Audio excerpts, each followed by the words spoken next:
The 60s were interesting times. India-United States relations were warm and close.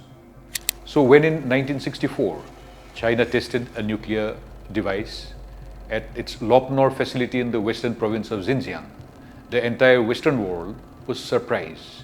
No one thought China had the capability to test a nuke.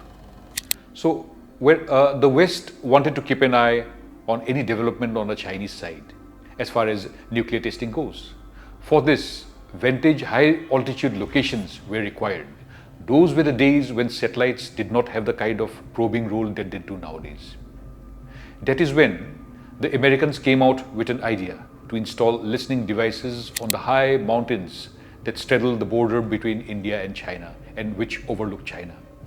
The first place that came up was at the 25,643 high Nanda Devi peak. A special team was formed by the CIA, India's Intelligence Bureau, the Indo-Tibetan Board of Police, and the Special Frontier Force, the SFF. Most of the team members were trained in a CIA facility at Mount McKinley in Alaska. So a joint team began climbing Nanda Devi in 1965. But just beneath the summit, the weather suddenly turned bad, so that the team had to abandon the device and come back. But the device had a generator that had plutonium capsules. So the next year, when the team again went back to recover the device, they found the power generator missing. Panic buttons were pressed because of the fear of radioactivity. But that's another story.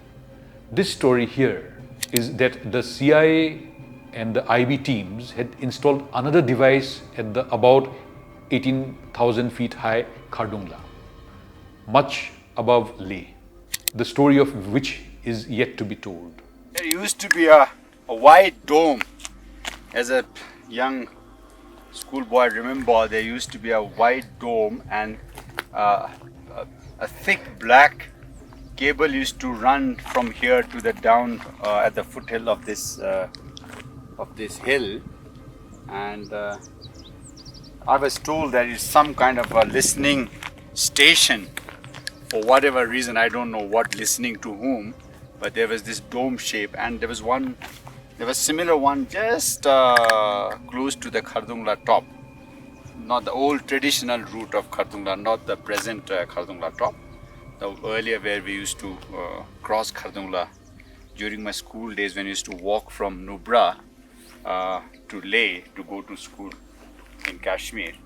So this was a very prominent white dome here. I really don't know the depth about why this dome was stationed here, but many people say it was some kind of a station, a listening station for whatever reason.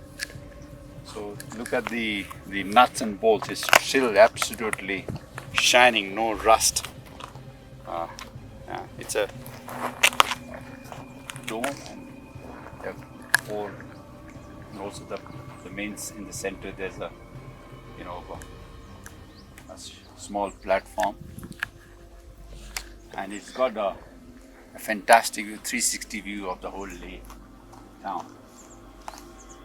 The weak team travelled to Leh to locate remnants of the listening device. What remains now of the listening device is a circular cemented ring of about 12 feet diameter that has small bolts attached to it. Sonam Wangyal, then with the Intelligence Bureau, who led the team to install the device at the Khardungla, told the week that the Khardungla device was connected to another data collection device near Leh, as the scientists and technicians found it difficult to climb up to the Khardungla to operate, repair, and to maintain the device.